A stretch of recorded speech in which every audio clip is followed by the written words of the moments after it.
Hey, what's up, everybody? This is Charles. I want to welcome you guys to another episode of the Dreamerspro Show, where we cover everything from sports, hot topics, classic debates, entertainment, and where we give you guys a fresh perspective on things and how we see them. And today we're going to talk a little bit basketball. And the topic is, will the Clippers be able to survive until Kawhi Leonard returns? So that's the topic I want to get into in today's video. But before we get into that, I want you guys to please make sure you go ahead and hit the like button, hit the subscribe button, and hit the notification bell to be notified whenever we drop our content. Also, make sure you check out Dreamerspro Max, an online sports community place you can talk about basketball, chat live during games. We have that linked in the comment section below. Anyway, let me get into this topic here. So listen, I know that the NBA season is about another month and a half away. And, we're in this is summer. We're in August. There's nothing really to talk about in the NBA. There's no news. But I have been thinking about the Clippers. And I said, okay, let's see if we can broach this topic, today. Now, the season will come back eventually, as we all know. And with an NBA season, what do you have? Storylines and possibilities, right? What's going to happen with who's going to be in the NBA Finals? Is it going to be the Lakers? Is it going to be the Lakers versus the Nets? Is it going to be the Milwaukee Bucks? Will the Milwaukee Bucks go back to the championship? Was it a fluke? There's so many storylines that are going to surround an NBA season, and it's nothing new. This is the way it's always been, so we shouldn't be surprised about this. However, it had me wondering about the Clippers. It had me thinking about the Clippers, and I was thinking, well, we know for sure that Kawhi Leonard will not be returning, at least for this year, for 2021, he will not be playing basketball. And I speculated, I said, listen, I think that there's a possibility that this guy returns next season before All-Star break or right after All-Star break, right? That's what I think is going to happen.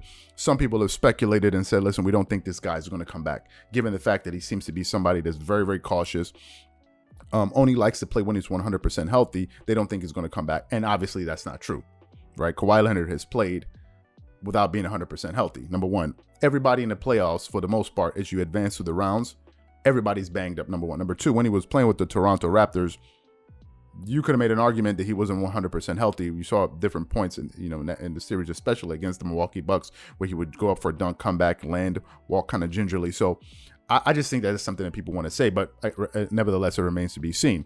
But the question is, how will they cope in his absence? Because the way it seems to me at this particular moment, it seems to me that people have already decided who's going to be in the NBA Finals. In the Eastern Conference, I think a lot of people have decided that it's going to be the Brooklyn Nets. And listen, the Brooklyn Nets, if healthy, they most likely will get there.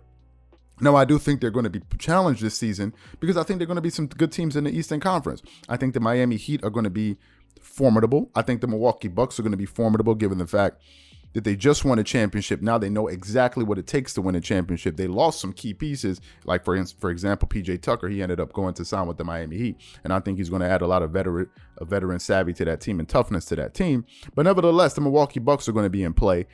You don't want to write them off, right? Given the fact that they're fresh off of an NBA championship, and they are the champions. And until you defeat them, they will be the champions. So the championship goes to the Milwaukee Bucks, as far as I'm concerned, in the Eastern Conference. But a lot of people feel like the Brooklyn Nets are going to make it to the NBA Finals. I definitely think they have a chance, but health is going to play a role. You have to be healthy. And a lot of people saying that are assuming that they're going to be 100% healthy. And as we just saw last season, that is not a given for any single team in the NBA. Any player can get injured at any time in the season, and if it happens at the worst time, it's just gonna mess up your chances of winning an NBA championship. Now, going into last season, no one really gave the Clippers any serious consideration to make it out of the Western Conference Finals. And why is that?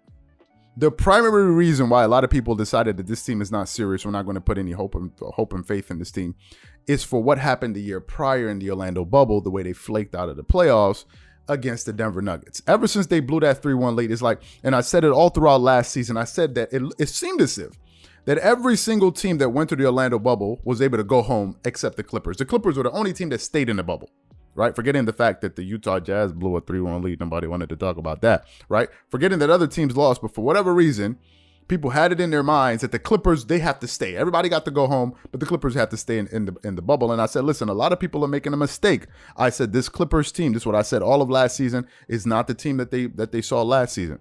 Nobody wanted to believe me. People wanted to listen to Nick Wright and these people. Oh, the Clippers are Clippers as usual, blah, blah, blah, blah, blah, blah, blah. I said, okay, whatever. If that's the position that most of you guys want to take, no problem. Looking at the team, I was looking at the moves that they were making in an off season, And I said this team was moving in a different direction. Number one, Montrezl Harrell walked. They replaced Montrezl Harrell with a legitimate 6'10", 6'11" guy, shot blocker that could space the floor, in Serge Ibaka. I thought that was a brilliant addition. Most people overlooked that. Then they picked up Nicholas Batum, who Nick Wright was laughing at. So Nicholas Batum, that's your guy, Nicholas. Who had the last laugh. Then later on in the season, they were able to acquire Rajon Rondo.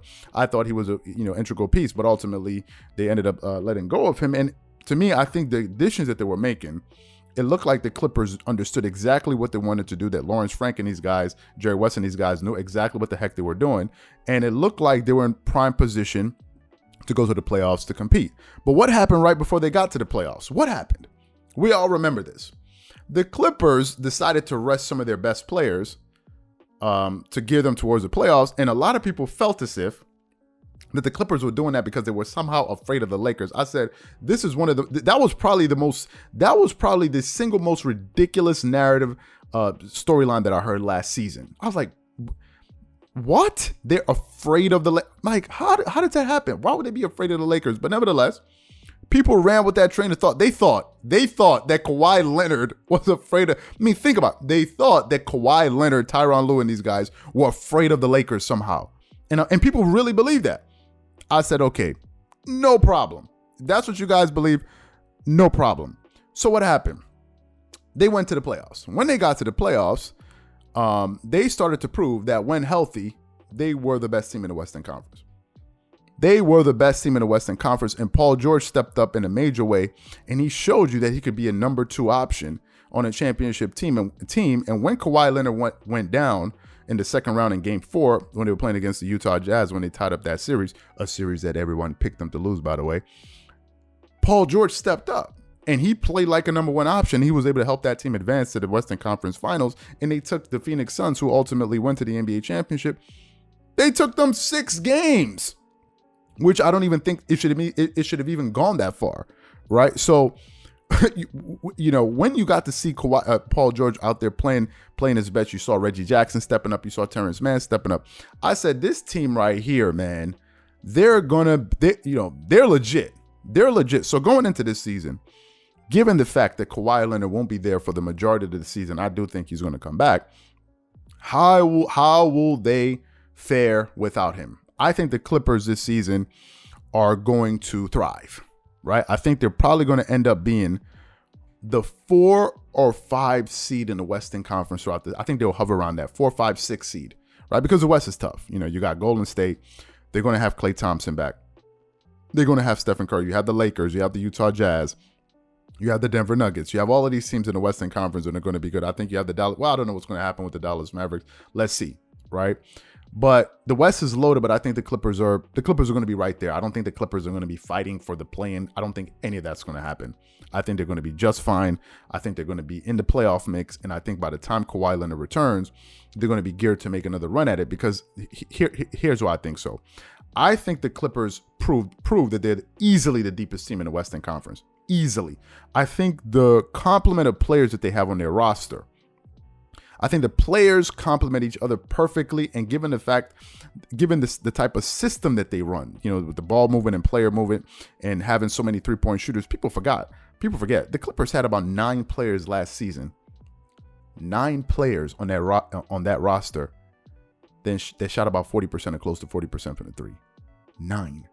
Marcus Morris Sr., although he didn't play well in the regular season in the playoffs last year, he was a number 2 3-point shooter in the NBA last season. He shot something like 45% from the 3. Nicholas Batum and all of these guys were 3-point shooters. So I think the Clippers are going to be loaded this season. I think they're going to be loaded. I think they're going to be just fine, and I think they're going to be geared up to make another run at it. I don't think any of these concerns that people are talking about, I don't think any of that is going to happen, and I think they're going to do just fine. And if Kawhi Leonard returns, which I think he will, don't rule them out to possibly getting back to the Western Conference Finals. Maybe ultimately this season, we will finally get to see them and the Lakers go against each other in the playoffs, because funny enough, these two franchises have never met each other in the playoffs. So maybe this may be the season then we finally get the battle of the showdown, the battle of LA. And I think it's going to be electricity if that actually ends up happening. I'm tripping on my thoughts. Anyway, so that's what I think. I think the Clippers are going to be fine, and I think they're going to survive until Kawhi Leonard returns. So what I want to know from you guys is, what do you think? How do you think they're going to fare this season? Do you think they're going to be able to survive, or do you think, listen, without Kawhi Leonard, these guys are done. They're done for. They're cooked.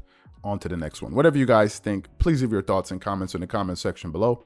Again, if you enjoyed the video, be sure to make sure you go ahead and hit the like button, hit the subscribe button, and hit the notification bell to be notified whenever we drop our content.